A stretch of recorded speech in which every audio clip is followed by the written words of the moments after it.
Welcome to the Spider Cellar. I'm Shayla, and I build and design miniature worlds. Welcome to part 1 of a 2-part video series in which I'm building Bandai's 1/48th scale ATST model kit.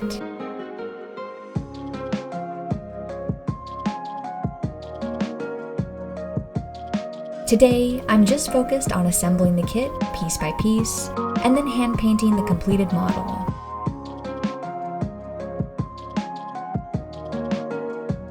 If you like this video, be sure to subscribe so you don't miss next week's part 2, where I build the Battle of Endor scene from Star Wars: Return of the Jedi, and pop this bad boy in it.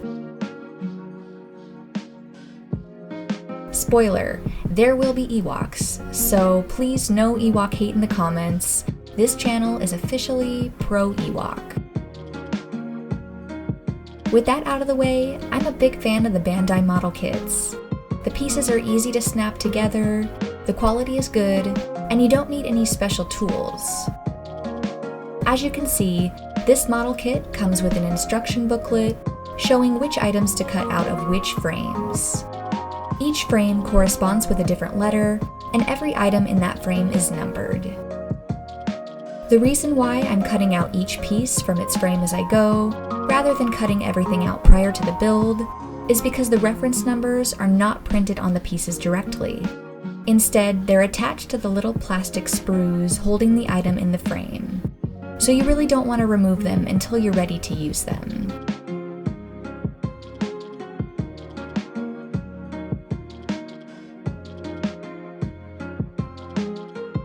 Now that I've completed sections 1 and 2, I'm on to section 3, where I get to assemble those powerful chicken legs of the ATST. This all-terrain scout transport, also referred to as a scout walker or a chicken walker, was used by the Galactic Empire's ground forces for recon and troop support, often tasked with walking the Empire's planned invasion route and taking out any resistance along the way. The legs are large and bulky, and the gait of the machine seems a bit unbalanced. But it was actually well designed specifically for uneven or difficult terrain. In fact, the machine consists of a unique system of gyros, flexible joints, footpad sensors, and shock absorbers to control balance and stability. Oh, and these clawed feet here can do some damage. The 3-pronged pointed toes were often used to slash apart wires and fences at ground level. You also wouldn't want to get caught anywhere underfoot this thing either, unless you want to get turned into a pancake. If you turn your attention to the reference picture on the box, you can see I'm assembling the thigh of this chicken walker, which will be attached to the completed leg and the base I assembled in section 1 and 2. This is where those flexible joints, gyros, and shock absorbers really come in handy. As I mentioned, these walkers are made to traverse rougher terrain, like the uneven forest floor of Endor, which they maneuver quite well, all things considered. From navigating large, gnarled roots, fallen trees, rocky, swampy, or even sometimes snow-covered terrain, they stand up well to all kinds of obstacles. But for as powerful as these legs are, they're certainly not without their own unique set of weaknesses. They actually have a pretty largely accessible weak spot, or weak region, underneath the control cabin. The specifically designed system of gyros I mentioned earlier comes with a major design flaw, and when struck or shot at, they just break, which completely destabilizes and collapses the walker. But there's more. The ATST is definitely clumsy, and is known to just trip and fall over things like cable lines and deep trenches, all of which are fairly reasonable obstacles in a war zone. With these few but major design flaws, it's no wonder these scout walkers are well known to require constant maintenance, and have even been said to have the highest maintenance per hour record in the entire Imperial Army. However, Despite those challenges, the AT-ST still served its purpose in the Galactic Civil War, aiding the Imperials in both the Battle of Endor and the Battle of Hoth, two very iconic and beloved scenes in the original Star Wars trilogy.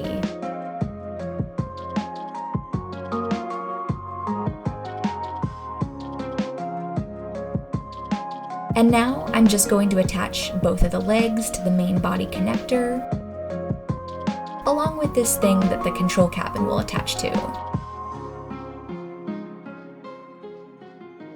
Next, it's time to build the main body of the machine, so let's do it.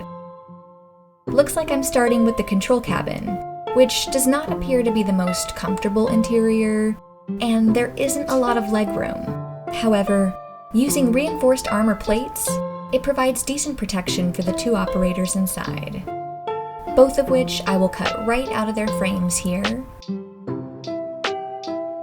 and plop them right in their seats. Now we're just going to box them in with these two side parts that make up the main cabin structure. And you can kind of see where I'm attaching them, but these pieces have a few additional little divots and flaps you need to line up, or they won't snap in place. As long as those sides fit as they should, the bottom here should fit naturally, along with the rest of the cabin pieces.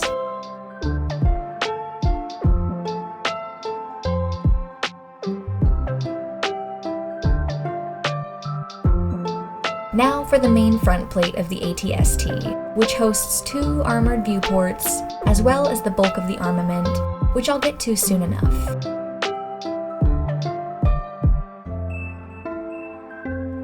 Finishing up the body with the armored top hatch, I'm right at the part of this build where I'll be presented with some options in the instructions. A couple of choices to watch out for include different types of joints for posing, the viewports, which I chose to flip open rather than shut, the top hatch, which I chose to keep closed, and Chewbacca. As much as I love Chewie, he will not make an appearance in this build, as the diorama I'm building next week does not depict the epic moment that Chewie pops out of the Scout Walker. Sorry, Chewie.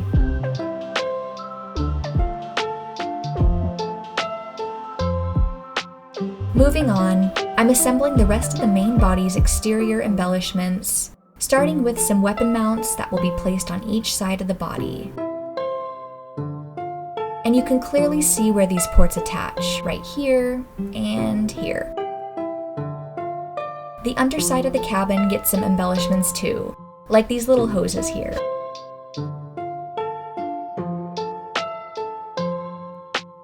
Now, about those choices I mentioned, I'm choosing from a set of top hatches and viewports, opting for the closed hatch and the opened viewports.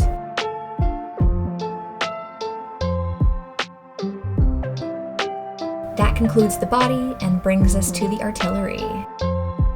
These AT-ST walkers host two chin-mounted MS-4 twin blaster cannons, one 88i twin light blaster cannon mounted port side, and a DW3 concussion grenade launcher mounted starboard. Per the instructions, I'm starting with the chin-mounted blaster cannons. These high-energy blasters have excellent long-range capability, able to reach targets up to 2 kilometers away. Next, I'm assembling the mounted 88i twin light blaster cannon. This heavy artillery weapon, while more limited in range, is capable of rotating in a 360-degree arc, allowing for greater ease in taking out close-range targets on the ground. With just a few more connecting parts, the blaster fits nicely in place. The last firearm that the AT-ST uses is the mounted grenade launcher, another close-range weapon capable of dealing massive amounts of damage. Now to get to painting. While someday I hope to have a workspace with better ventilation for airbrushing, today I just have to work with what I've got. And that's regular old brushes, which is definitely more time-consuming, and it's also harder to get a thin, even coat, but it's still very much possible.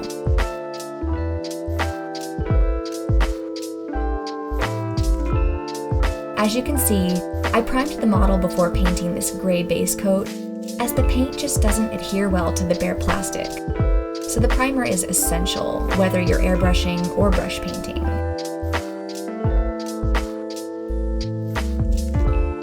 As for the type of paint, I'm using what I always use, standard water-based acrylic hobby paints.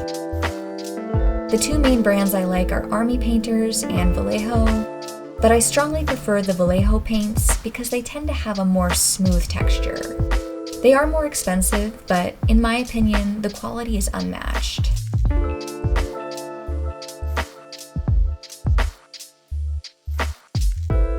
When it comes to brush painting models where there are so many fine details, it helps to thin the paint out a bit. I use a small amount of Vallejo paint thinner, and it really helps in creating just a more even application.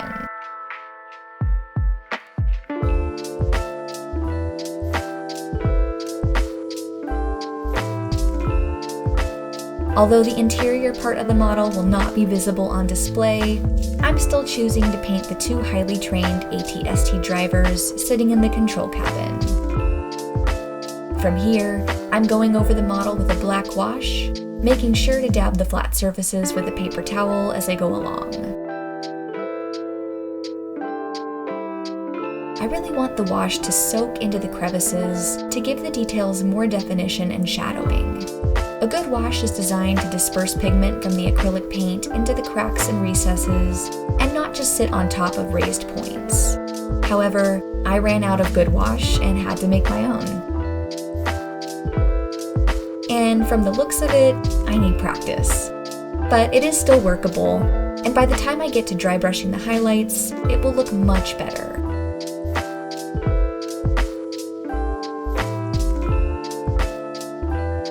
Here, I'm trying very carefully to lighten the model and give the details some needed highlights while avoiding visible brush strokes. The dry brush technique I'm using involves dipping your brush in some lighter paint, then brushing nearly all of the paint off on a paper towel first, before taking to the model. So you're quite literally brushing dry paint onto the raised details, which creates perfect highlights that sit on top and don't muddy up the crevices where the wash goes.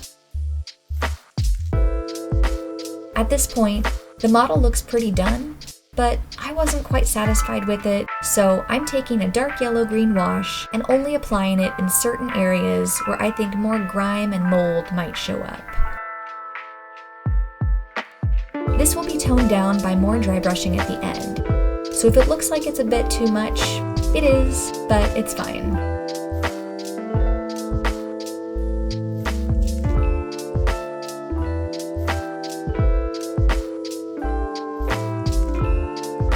I'm also using a rust-colored wash in areas where I think might gather more rust. I love the contrast between the yellow-green and the orangey-red rust, and again, is it a bit too much? Yes, but it's not done yet. Just trust me.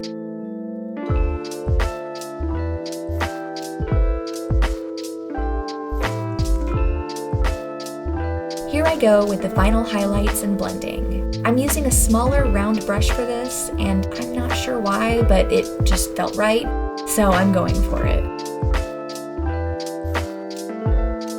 To finish off the weathering, I'm using this brown rust texture paste that gives a really nice patina rust finish. Using this piece of kitchen sponge, I'm dipping it in the paste and lightly dabbing it on the model in just a few places to simulate chipped paint and rust spots.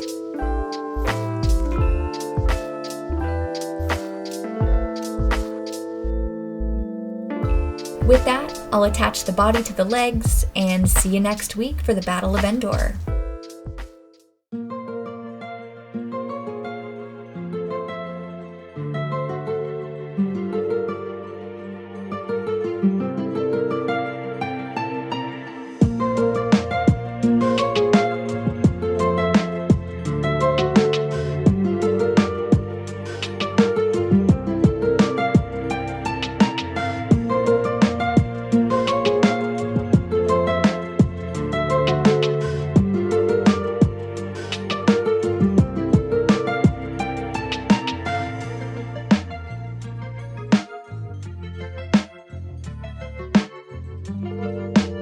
Thanks for watching. Please like and subscribe, and don't forget to tune in next week for part 2 of the ATST build, the Battle of Endor. I'll see you then. Bye!